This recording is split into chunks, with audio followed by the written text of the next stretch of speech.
Night of Financial Freedom. Tonight we have our guest, Mr. Henry Leverett, and he is experiencing a power outage. So his lighting is a little bit off, but we're so gracious to have him this evening um, to join us. And we'll give everybody a couple of minutes, Mr. Leverett, to join us, and then we'll go ahead and get started, okay? All right.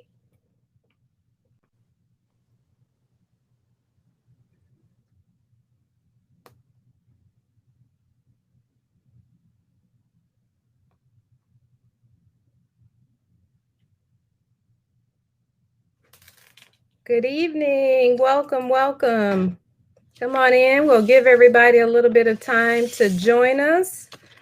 And we'll get started.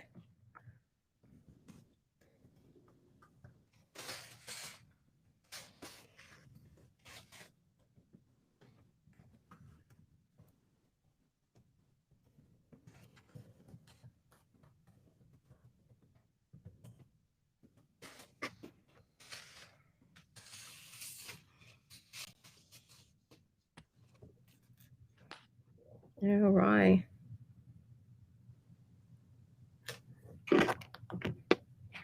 We'll give everybody another minute or so, a few more people to join us. We're excited tonight. Mr. Lever is from the banking industry, and we are excited about what he's going to share with us in terms of banking. So I know that you will be just as excited as I was to hear some of the things that he shared with me.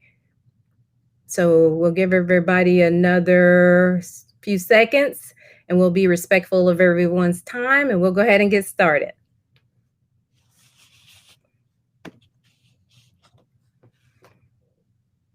All right, it's about 2 minutes after, so let's get started. And as always, we start with a prayer. Heavenly Father, thank you for another Monday night of financial freedom. Lord, we thank you for your grace and mercy that is renewed each and every day, Lord. Lord, cover us through this stream that we are covered by you, each and every family that is represented on this line tonight, Lord. We want more of you, Lord, and less of us. Help us to uplift your kingdom and do what is your will, Father. These and all other blessings we ask in your name. Amen. Amen. All right. Thank you, Mr. Leverett. Just a little bit about him, and then I'll let him introduce himself. He has been in the financial industry for over 22 years. He has multiple titles. He is a certified financial education instructor. He's a certification in the insurance industry. He also runs the at work banking program and for the company that he works for. He's got tons of experience, and I wanted him to come and join us tonight to talk about being bankable, and to share with us some of those things that are important when it comes to banking and the banking industry. And as I said earlier, he's experiencing, he's in the middle of a thunderstorm, and he has no power, but through technology, he's able to join us this evening. So the visual may be a little dark, but the information will be excellent. And I'll turn it over to you, Mr. Leverett. All right. Good evening, everybody, and I appreciate you all joining today to hear what I have to say, and I hope that I can share something that may be a blessing to you. So starting a little bit about myself is, as she said, I've been in this for pretty close to 23 years, and it was actually something I didn't think I was supposed to do, and it was like it just kind of fell in my lap, so to speak. I graduated and started in cars, and that's how I ended up meeting my wife, sold our car, and then I would would have gave a better deal on the car. Um, and we got married, and we soon after moved to Atlanta. And one of the things, she already had a job there, working for Children's Hospital to start off with, and so it was a little tougher for me because I went to school to be an attorney. Um, and so I was looking for jobs, and she came to me one day and she said, "Hey, here's a job. Bank of America's hiring some hiring a bank hiring a couple of bankers." And I was like, "They ain't gonna hire me as a banker." And she said, "Where's your faith?" She's like, "You used to have faith in that." I was like, "I'm just telling you, they just ain't gonna hire me to be a banker." And so she said, "Well, I tell you what, I'm gonna put your resume together and I'm gonna send it in." So she did my resume, put it together. She found they didn't even have the full number in the newspaper because back then it wasn't looking at jobs online. It was the newspaper, and that Atlanta paper was like it was a newspaper by itself for the classified ads and all. So she found it, sent it in, and a couple of weeks later, she came back to me. She said, "Did anybody from Bank of America call you?" I was like, "No, I told you they weren't gonna call me." She's like, "Where is your faith?" She said, You got to get your faith in line." I was like, "Okay." So the next day, I literally got on the side of the bed, went to my knees, and I prayed. And then I said, "Okay, now let me call these people." And I called, and the lady answered the phone, and I told her, "Hey, I'm calling to check on my resume that was sent in." She asked me my name. She put me on hold. She came back. She said, "Yeah, your resume is the eighth resume from the top. I just found it. We're shredding resumes right now." And I was like, "Wow." She said, "Hold on a minute. I'm gonna show this to a recruiter." She came back. She said, "The recruiter said you got a great resume." And I was like, "I do?" And she was like, "Yeah, when can you come in and take a test? Because to be a banker, you had to take this banker's test." And so I ended up going in the next day, and I interviewed with this one guy who didn't want to hire me for various reasons. And then this other guy, he was a young black guy who just got in his role as a regional manager. And he said, "You know what, Henry?" He said, "I like you. I'm going to give you a chance." And so they put me out in Norcross, Georgia, and I was like, how can I do this job? Because anybody that knows Norcross, for the most part, that area I was in was mostly Hispanic. And I worked with a couple of other guys, bankers, and they were experienced. And they said, "You can't do much here. You can't do much." And I was like, "God, I know there's something. You didn't bless me with this opportunity for me to just fail." And so God said, "Learn bank terminology in Spanish." And I was like, let me try that. And so every day I used to write down 3, maybe 4 words a day, and place it next to my computer, start using it. Within probably about a good month, I was quite fluent speaking Spanish to help people open their accounts and get their loans and things.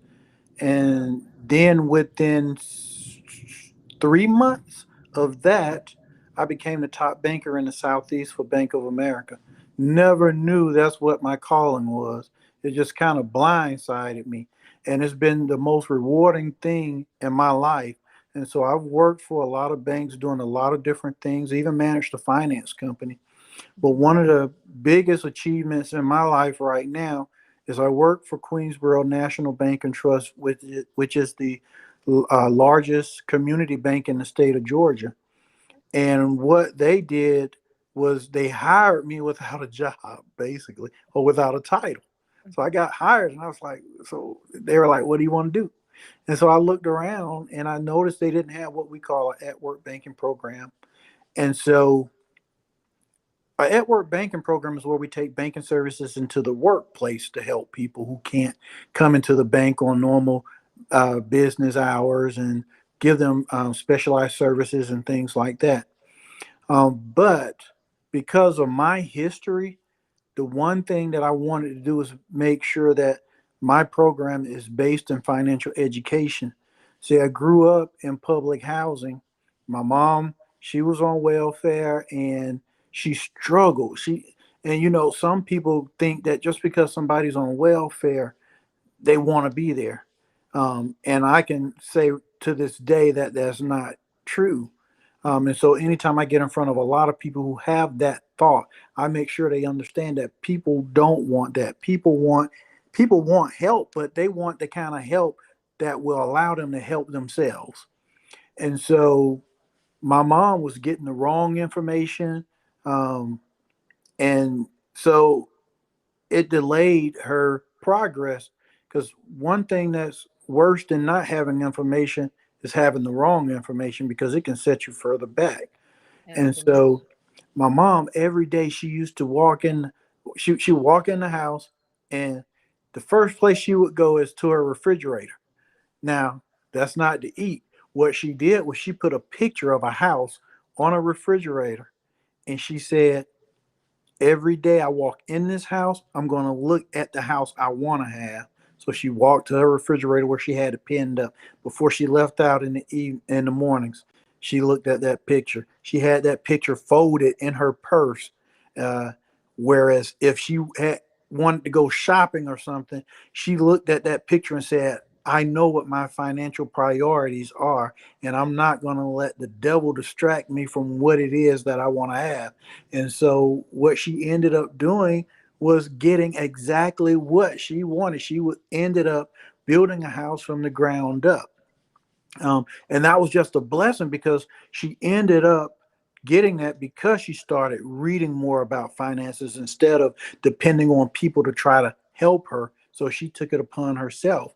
And then she also started working for an insurance company as a secretary, and she started seeing these people come in with these big checks from the insurance industry, and she was like, I can do that better than them. And my mom, I mean, when you talk about a God-fearing woman who walked the walk, talked the talk, my mom was that. And she was so God showed so much favor on her that people saw. I mean, God blesses you with something that is just extraordinary. And that blessing for my mom was that people found favor with her and they listened to her. And my mom became one of the best insurance brokers out there. Free trips to Hawaii and Las Vegas, just pretty much Paris, everywhere. And we went from living in public housing to a house she built from the ground up. She didn't take any furniture with her. She gave the furniture away and everything. So everything was fresh and new. But she always said that, she couldn't have done it without God's grace, and also taking some initiative herself. And so the biggest issue, though, that came out of that was by the time she figured it out, I had already started messing up. So I went off to school, and I'm a musician, and my roommate was a musician, and we had a band in school. And I'm so stupid because I went and got a credit card and stuff and started buying my band member instruments and stuff like that. And one day I called my mom and I was like, hey, you got to pay this credit card bill. And my mom was like, guess what, buddy? Your credit going bad. Oh, And wow. I was like, oh man. So my credit did go bad. She held to her word. She taught me a lesson. And my credit did go bad. And what happened was that I was able to finally get a lot of the credit card debt taken care of. Um, and as soon as I thought I had it all cleaned up and got married, moved to Atlanta, the next thing you know, we go to apply for a house, and they're like, Mr. Leverett, you can't get a house because you got a foreclosure. And I was like, now, how do I have a foreclosure? I never bought a house. And I said, common sense need to play a factor here, because you're saying I bought a house when I was 9 years old. And then I'm Mm, thinking, I'm like, wait a minute. Okay, mama, you didn't use my credit, did you? Wow. mm. Lightning. God's work. And so it wasn't my mom. She didn't do anything. I was like, Okay, let me figure this out.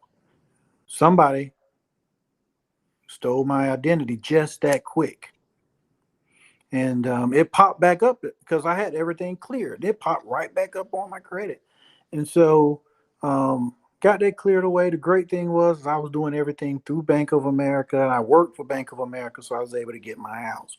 But I had to learn a deep, deep lesson because um, as I was selling cars, you know, I was making like I was making a lot of money. I was making probably like $1,200 a week, and we're talking about 24 years ago. So I was making a ton of money for somebody my age. I was like 22 years old with that kind of money. I was blowing every penny of it and keeping wads of money in my pocket. And I remember one day my wife, not my wife, my mom, she says, my mom has passed since, and 5 years ago she decided she wanted to admit something to me while she was in the hospital. She said, "You remember that time I wanted to teach you some responsibility, and I asked you to pay the satellite bill?" And I was like, "Yeah, I remember that." "And you remember what you told me?" "I told you I didn't have any money." She's like, "Yeah, you told me you didn't have no money at all." I said, "Yeah." And I thought about it when she was saying, I said, "Oh yeah, I lied. I just didn't want my money on a satellite." But she told me, she said, one day I was going around the house and um, I was picking up clothes to wash, and I picked up a pair of your pants, and it was heavy on one side. And I reached in the pocket, and you had $750 cash in your pocket with a bunch of change. And she said, "I took 300." I was like, "What?" She said, "How else you think the satellite got paid? It got paid for with your money." Like, you took my money, Money you didn't have. the money I didn't have. But to let you know how screwed up my finances were, my finances was so messed up that I didn't miss that money. I didn't know it was gone. So, there are so many people out there now that, you know, they don't take account of the money they have. And so somebody could actually take money from you. And if you're not Mhm, careful, it's gone. Somebody has scammed you. So we see a lot of that today in mhm, banking. But mhm, a lot of that stuff has taught me how to manage finances, but not only how to manage my own finances because I had to struggle, but for me to help those who have issues with managing their finances. I've been there. I've had probably just about every financial problem that the next person has had.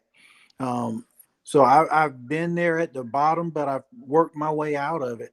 And I didn't work my way out of it because not just from being a banker, because I can remember being at Bank of America working there, and I wasn't putting any money in my retirement plan. I was sitting there. I was like, I got to have my money in my pocket. I'm not giving them my money. So let me ask you this. How is it that, I think many of us can share some of those experiences that you have had, that we made the mistakes, then we learned from our mistakes, and now, we're on this road to changing those habits and to doing better and being more financially responsible. So in your classes, when you are teaching people how to be bankable, what are some of the first things you suggest that they start with? Well, the first thing is we want to make sure we know where we stand with our credit. Okay. There are many banks out there that's going to pull your credit.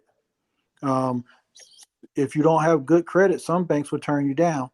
Great thing is there are banks who don't check your credit, but that's the first thing. We want to know where we stand with our credit because um, then you know how to go out to a bank and say, "Hey, I want a bank account, but do you pull credit? And then what are you looking for? Are you looking for a 600 credit score or something like that? And that bank can tell you. So that's one of the first things we have to assess where we are when we get started. And now once you get your account, the next thing is to assess what do you want? What do you want to achieve? So I always tell people what you want to do. You want to identify what your goals are. You want to identify what those goals are, but then not only just identify what your goals are, then you want to put an action plan in place. What am I going to do that's going to get me to my goal? And then after you reach that, then it's about what timeline are you going to give yourself? Because some folks, they'll make a goal, but they don't have the steps in place to get there. Or then if they have the steps in place to get there, then they don't put a time frame on it. Because see, putting a time frame on it makes you a little bit more accountable to yourself. And even sharing that with somebody helps be accountable as well. So that someone can always ask you, so how is your plan going? Mm-hmm. So the first steps is just taking an assessment of where you are and where you're trying to get to. Um, and then the other part of that, when we talk about unbankable or unbanked, one of the first things come to mind for me because there are a number of reasons why people don't deal with banks or don't have accounts. And one of those reasons is they may have messed up with an account before. And so they are afraid to go into a bank to ask for an account because they think they're going to be turned down. Well, some banks, like I said, won't pull your credit. Now, we do look at check systems, but check systems is almost like your credit bureau report, but it's for banks to see how well you manage your accounts. So what happens is when you uh, made a mistake in the past with the bank, there's a time when that falls off and you can actually open an account again. Um, so the thing is you have to not be afraid. You have to just kind of hold your breath, go in there and take a shot at it because a lot of folks that I ran into thought that because they messed up in the past, they couldn't get account again, but we got them in accounts.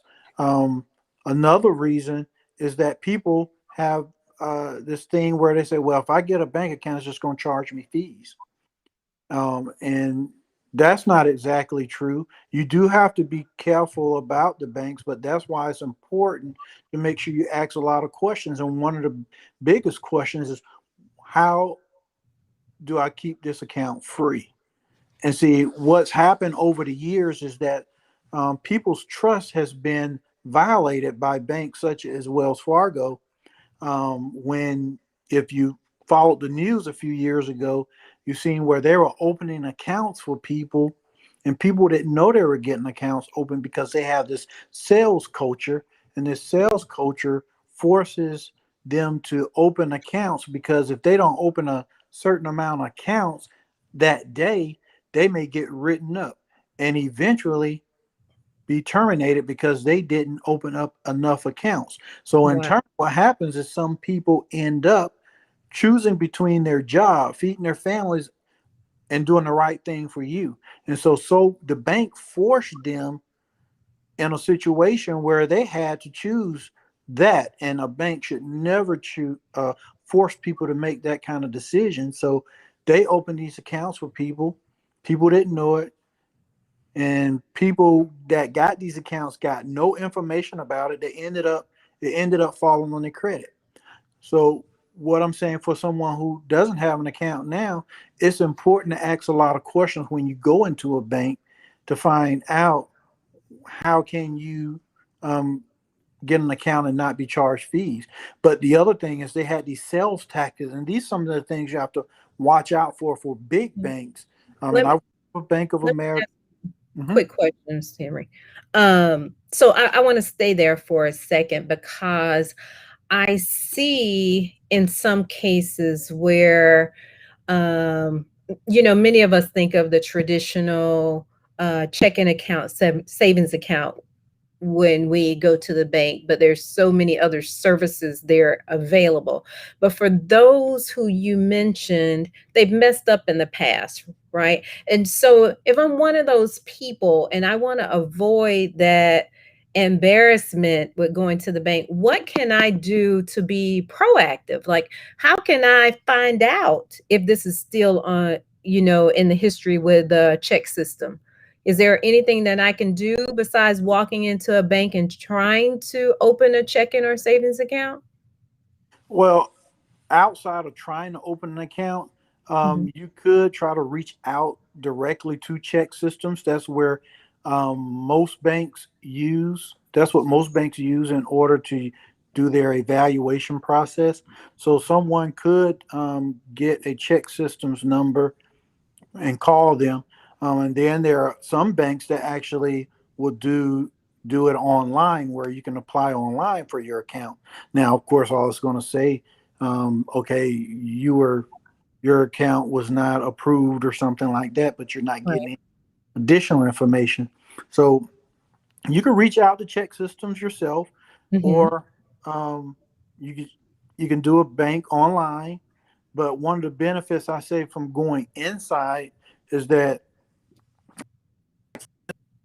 I was working in a bank and somebody and they got turned down for an account. Now you're in front of somebody who actually cares about you, who want to help you, so they can give you guidance on how to get off of check systems or how to fix whatever the problem is. And I'm not saying every banker is going to do that, but what I have seen is that a lot of us at the community banks, like Queensboro, and then you got some of your credit unions, some of these banks really have people who care about you and is not trying to sell you something. It's all about helping people. So the advantage of actually going in to talk to somebody is you're probably going to reach somebody who cares about helping you along the way. Because sometimes we just need that help. Because I can give you a telephone number and say, call check system. All check systems is going to do is tell you, hey, you're on here because you had a bad account with Bank of America in 1989 or something. It Hmm. won't back that far. I'm just using that as an example. And that's it. So you're not Right. getting anything. It's going to tell you how much you owe them, and that's it. Hmm. And typically, the only way to resolve that is to either call that bank and make some type of arrangement um, to pay them off. Whereas if you had gone into a bank and talked to an individual, they may say, well, if you can show me that you have worked out an agreement with the other bank. So maybe that bank said, okay, you have to pay us $100 a month until this is paid off. Then you could go back to a bank and they perhaps may say, okay, so you have a payment uh, uh, uh, option that they've given you to pay it off. So we're willing to open up an account for you. Or you paid them off, you made a settlement and you paid them 250 and you owed them 500, and they say, well, we would never open an account for you again, but another bank may, and that person that you're in front of may help you along with that. So sometimes being able to be face to face with someone, they can also give you guidance. But I can understand the fear. Nobody wants to be turned down, and it's Right. an embarrassing thing. But Uh, you got to step out there on faith with some things. And I agree with you. Sometimes the face to face with people gives a different perspective than just calling a number. But you choosing one of those avenues would be better than doing nothing at all, because it troubles me to see people go into these establishments and pay to receive their earnings, you know so you're paying them to cash your check. Like, why don't we do something about you becoming bankable? Now, the other thing I want to move into is, um how do we, when we walk into the bank, I don't want to pay for services, so how do I get this account free? Because it disturbed me when banks start putting all these fees and everything. I know everybody has to get paid, but how do we get those free accounts and get rid of these service fees that we see? well, How- there are a What can lot. I'm sorry. what can we do to take advantage of getting the free accounts? There are a lot of banks out there that offer free accounts. There are some that offer just straight free account, and then you got the other banks that'll offer you a free account if you jump through 100 hoops. So with Queensboro, for instance, we don't charge any fees to have an account with us. Mhm. I actually designed an account for my program. In my program, if you have an account under my program, there's no fees in that account. There's nothing hidden. I don't even require a opening deposit for that account. So it just depends on a lot of your banks, which you might see that more in your community banks in some of your credit unions than you will in the big bank. Because the big bank, for instance, might have a free account, but they're going to require you to have a direct deposit.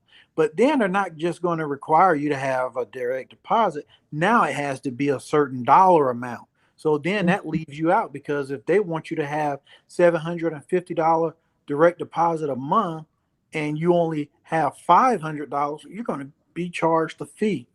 Or the other thing is perhaps they say, well, you got to use your debit card 10 times a month, plus you got to have a savings account, and plus that savings account has to be connected to your checking account, and you have to have an automatic savings set up. So you start to see how the hoops start to Right. form there.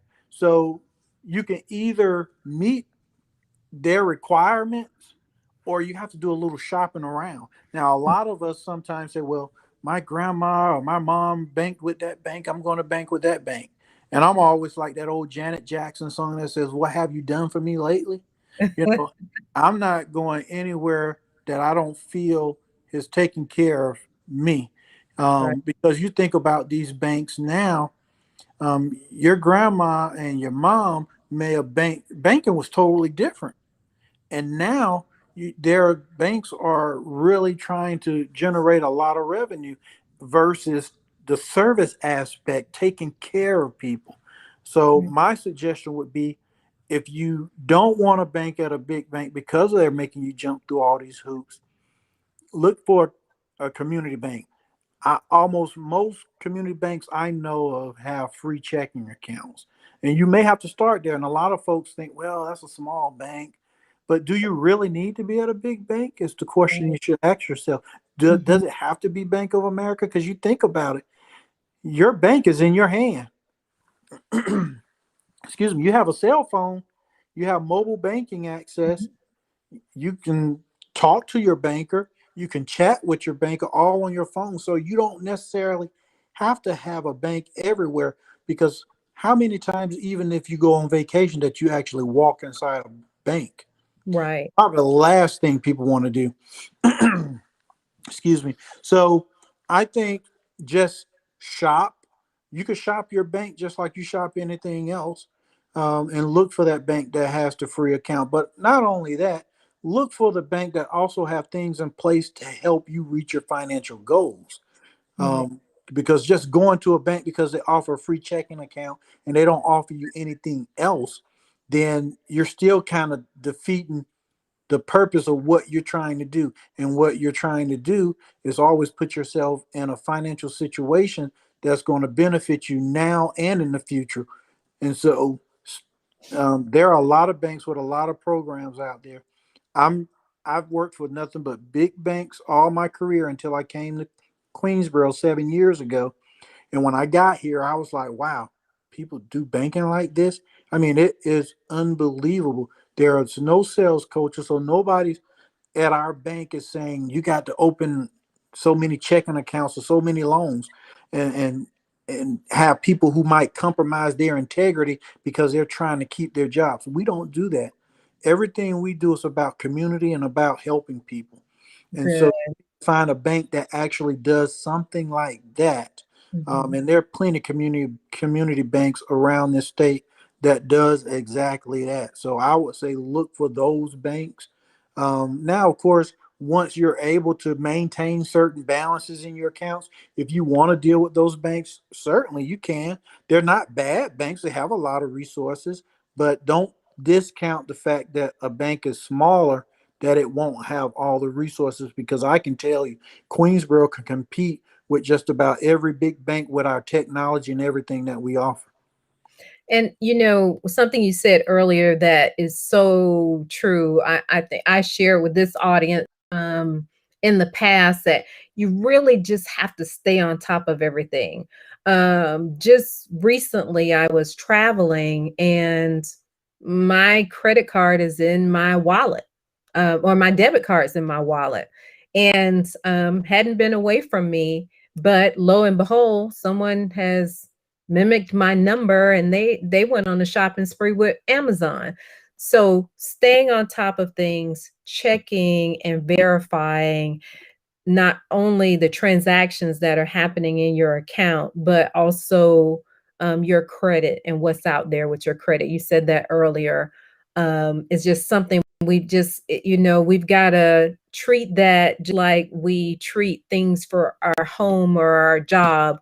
It's just a part of your monthly or bi-monthly valuation, even weekly and daily. So there are some people check their accounts daily, to look at the transactions. And I'll be honest, I don't do that, but I try to have a weekly effort to go in and check those transactions. But thankfully, my banking institution recognized the transactions as being looking fraudulent and gave me a call. But by the time that they gave me a call, stop one transactions, three transactions had already gone through, and those showed up the next morning.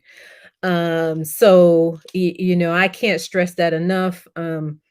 It's that I want to say that it's that season, but it's always happening that people are trying to do things that are fraudulent. So you just got to stay on top of what's happening with your accounts.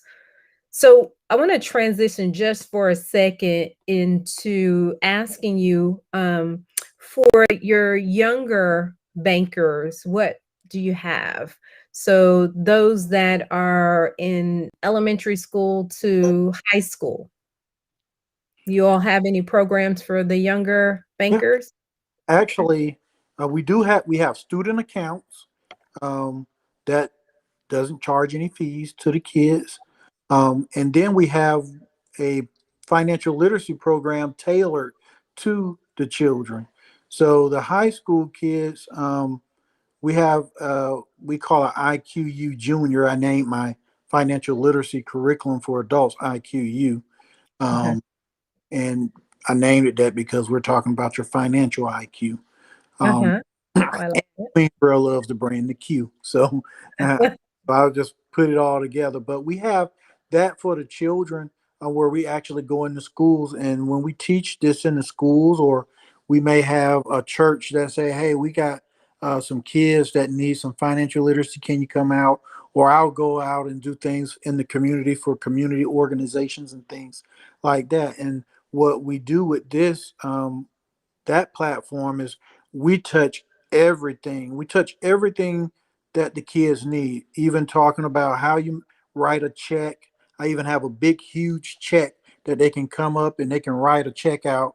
And then I can give them fake checks and things like that and let them write them out, and then teach them how to do their check register. But then we move from that to talking about credit and why it's important. What's the difference between a credit card and a debit card? So there are a number of things that we do with the children to make them understand um, what they could be facing if they don't manage these things. We talk about staying in school.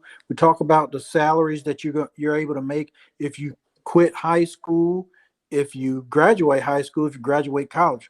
We have a progression of showing where those salaries what those salaries can look like. But we also take scenarios where we'll take someone with bad credit and someone with good credit, and show them where, okay, this person is buying this particular car. They're buying the same car for the same money. And we break it all the way down to where they actually see all the details and find out why this person with bad credit is paying so much more than the person with good credit. We talk about identity thefts and frauds. with the children as well, because they don't understand that if you give somebody, and some adults don't understand it, you give them a card, you give your buddy a card and say, hey, go to the ATM and get me $20. You give them your PIN number and they walk out with $60. And now you're at the bank saying, hey, they stole my money, but the bank's not going to give you your money back because you gave them the PIN. So we talk about a lot of things that I think that will help lead the children the right way. So yes, we have financial literacy for the children, and we also have student accounts as well. Okay. Well, that's good because I think starting young is a good thing because some of those mistakes that we made, maybe we can prevent them from some for some of our younger audience. And that financial literacy, I think, is the way to go.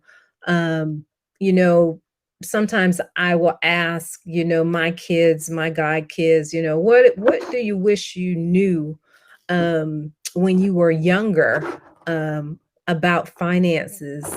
And the answer varies, but they most of the time they say, I wish I knew more. Like, I'll never forget, I had my son writing a check for me, and he said, okay, so now what do I do? And it dawned on me, you've never shown him how to write a check. And I believe at that time he was in high school. So that set me off to not only let me show you how to write this check, but let me show you how to keep up with your registry so you understand what you're spending. And I think something that I learned last summer that I thought was really good, that our first lady was talking about your debit card. We swipe that debit card and we don't think about how it's hitting our balance, right? And keeping up with our spending is the point I'm trying to make. But if you had a post-it note there, so let's just say you're not in front of your registry or you're not in front of your budget, you can account for those transactions if you write those down. And so that was a great takeaway for me in terms of keeping up with the spending that I'm doing with my debit card. Because sometimes I'm telling you, I get a little swipe happy. So that helped me to look at my habits and what I was doing. The other thing was, we talked about in this program, was putting the money in the envelope. Once you spend what's in the envelope, that was your Yep. allowance for the week, so to speak. And that was a little bit harder for me because I'm not a cash carrier. Yeah. But it's a great way to discipline yourself. It really is. So that's why the debit card with the post-it note and writing it down and subtracting the balance was good for me, because truly swiping is out of sight, out of mind sometimes for me. And that's just being honest. Yeah. And actually, um, what I suggest to folks who still struggle with balancing their checkbook with the card, or even creating their budget or doing their budget, Mhm. um, there are, and this is the way of the future. A lot of people don't like it, but all this digital stuff that you're seeing, apps, mobile apps, pay to people apps like Cash App and Zelle, things like that. That's really the way of the future right now, and it's heading that way a lot. So a lot of people are going to have to get comfortable with the technology at some point. But what banks are going to start doing is coming up with a hybrid model of that. There was a survey done, and about 61% of people have gotten to the point where they prefer to do finance stuff using their mobile app. But what I'm saying about the budgeting piece, there are budgeting apps and programs out there that will automatically track your spending with your debit card.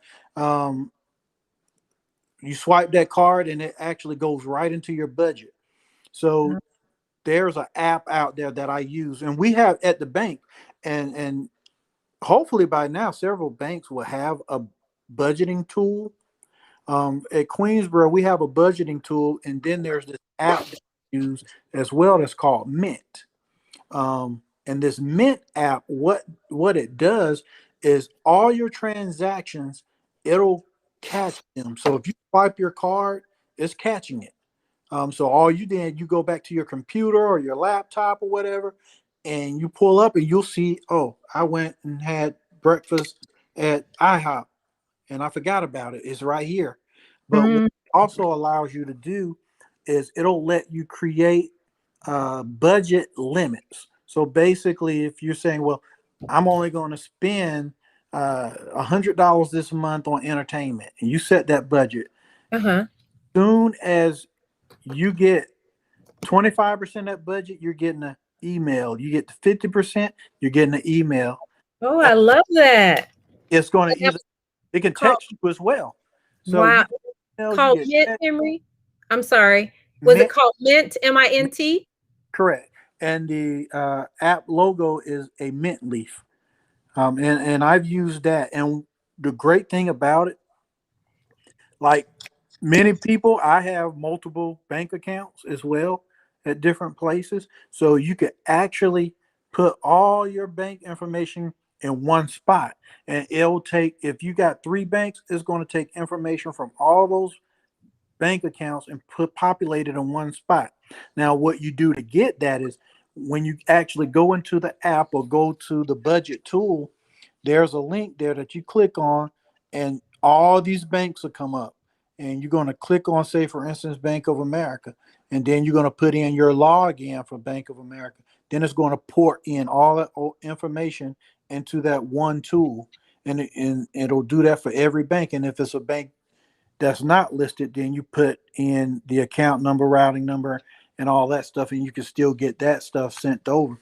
And then now you got everything in one place, and you don't have to go to this bank, and log into that bank, and just try to put it all together. That's a lot of work.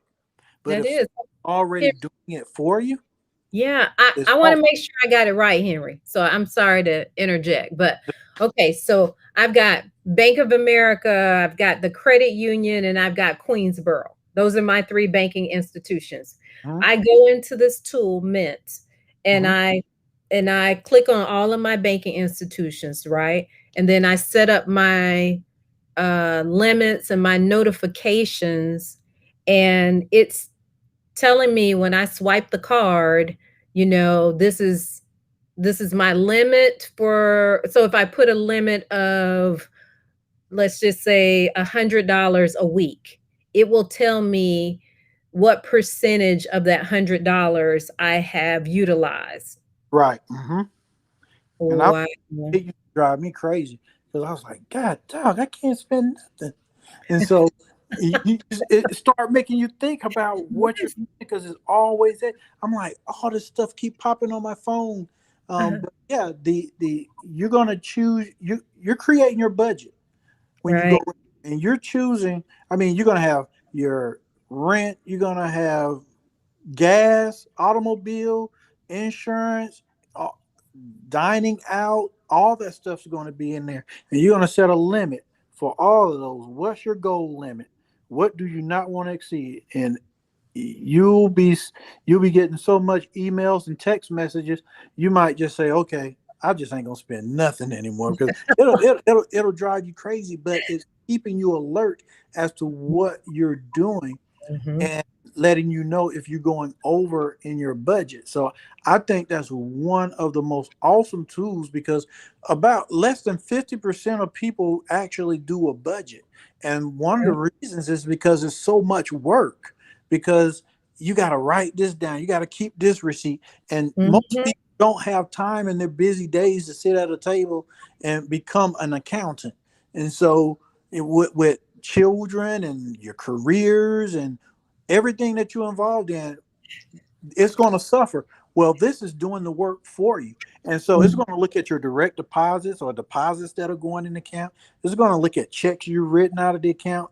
Now, what you will have to do, you will have to go in and tag certain things. So say for instance, you were out on a country road and you needed gas. And so you stopped at Jill and Jane's grocery, and you know how you see those old places like that Right. somewhere, but you're getting gas, you're not getting groceries. So you might have to go in and identify that as gas, not grocery, so it'll go in the right category. But Right. remember that the next time.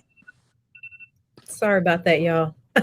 So it'll remember that for the next time. So that is one of the most amazing tools. But if you go to the app, or if you were to, if anybody was banking with Queensboro, or you have a bank that has a budget tool, it not only does that, but it gives you a lot of information on how to manage your budget. So I think those are great tools. So a lot of digital things that are Hmm. coming in the pipeline, Hmm. that's going to shape the way you do your finances and how you manage your money.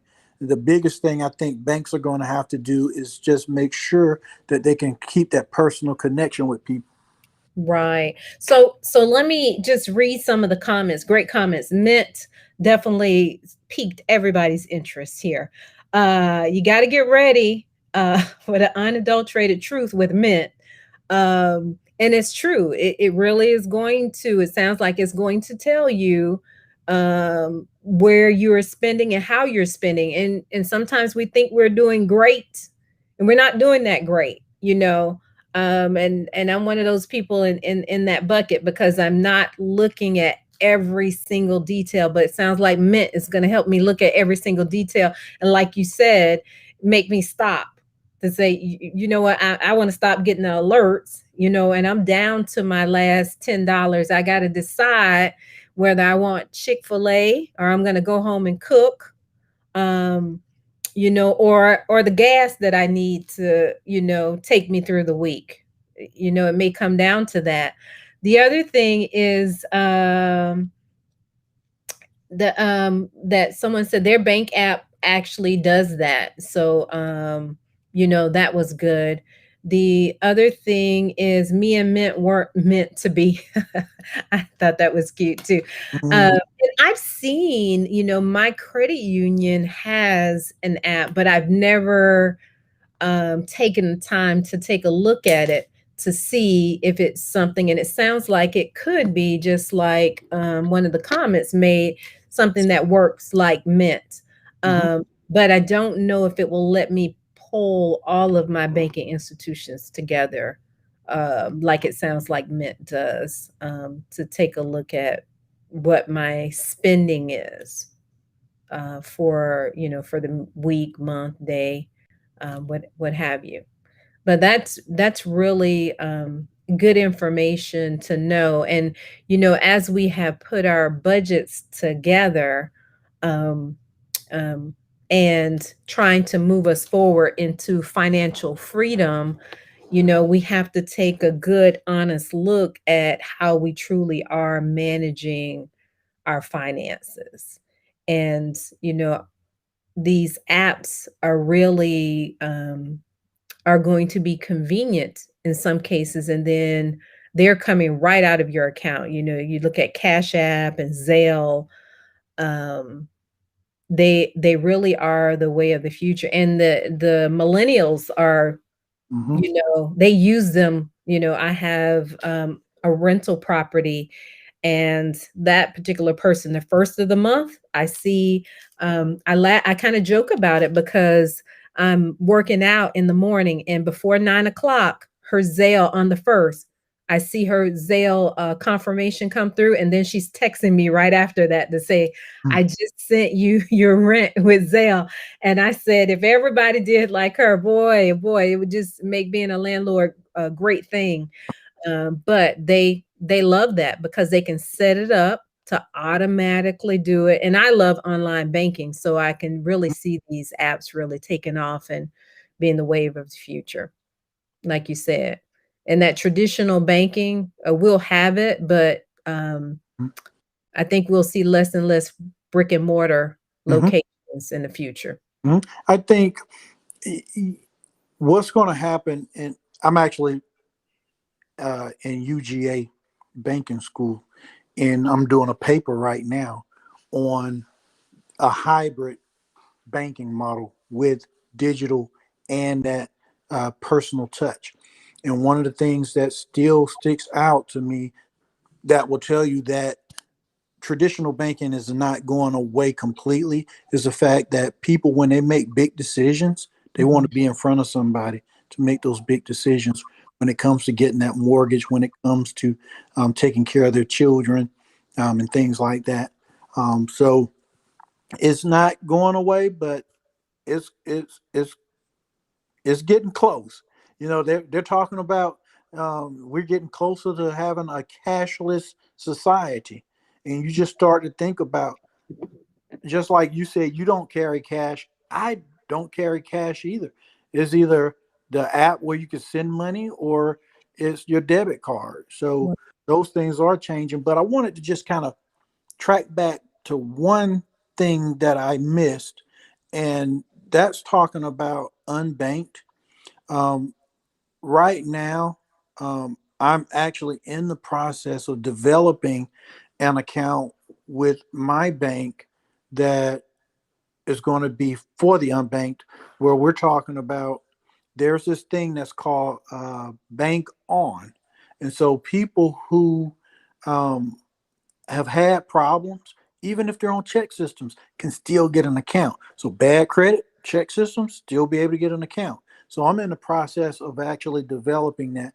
But if people want to know if a bank has that, they could just easily call their bank and ask, do they have a bank on type of an account? Because this is a national thing, where I actually attended a webinar meeting a while back, and it was called a diversity and inclusion in banking. Um, Okay. and so, with that diversity and inclusion webinar, in banking webinar, one of the things that came out of it for me was that I can bring this product to my bank, where we actually helping people who've had the bad credit, who have check systems and things like that, to help them. So that's something people can start asking banks: are you a bank on member? Now, my account won't be called bank on. It might be called the Step Up or something like that. Hmm. I haven't created a name yet, but they'll know if it's in that bank on class, since it's a national thing that they're pushing. Okay. I think that's wonderful because we really have to get away from these check cashing places. Oh gosh. We can't give our money away. We work too hard for it to give it away. And so I'm excited to hear that Queensboro has a solution coming for those who feel that they are unbankable. We didn't dive into tonight. Our time is almost up, but a lot of us have small businesses or starting small businesses, and I really would love to have you come back and talk about what does Queensboro offer to the small business owner or the person who wants to start a small business. Is that something that you can give us some insight and information on when it comes to banking? Because just like we want to be bankable for our personal banking, we want to be bankable from a business owner standpoint as well. I'll definitely. It'll be my pleasure to do that. Okay. All right. So you and I will get together and look at your calendar because I know you're quite busy with a number of things. But, I think as we look at our community, right, when you talk about diversity and inclusion, one of the most powerful things we can do, you talked about it earlier with your mother, was we can educate and we can guide people to the information so that they are equipped to make better financial decisions. And it sounds like you have some programs that really are going to help our community. And knowledge is power, right? So the more we can give and provide, it just sets us up to be successful. Yeah, and the great thing is that the bank is allowing me to do it because it's part of the bank's vision. Our CEO, who granddaddy started this bank, Uh-huh. one of the things he told me is, when I first met him, was, Henry, my goal is to at least take people that are uh, in the lower class and at least try to move them to the middle class. And I was like, I loved hearing that, because that means he's thinking about people who don't have thousands and hundreds of millions of dollars or whatever. He's talking about the people that tend to end up paying the most for services. Mhm. He wants to change that. And so that's pretty huge for me to know that the bank itself wants to do these things for people. Oh, fantastic. That is great. Well, listen, our time is about up, Henry. We'll want you to come back. The one thing is I hope your power comes back on so I, you're you're out of the dark. But this has been great. Thank you so much for sharing your knowledge and information. And I am praying that someone heard something that will help them be more bankable and reach our financial freedom goal. Thanks, everybody, for joining us tonight. Our guest, Mr. Leverett. And we will talk soon. Thank you so much. Good night. good night.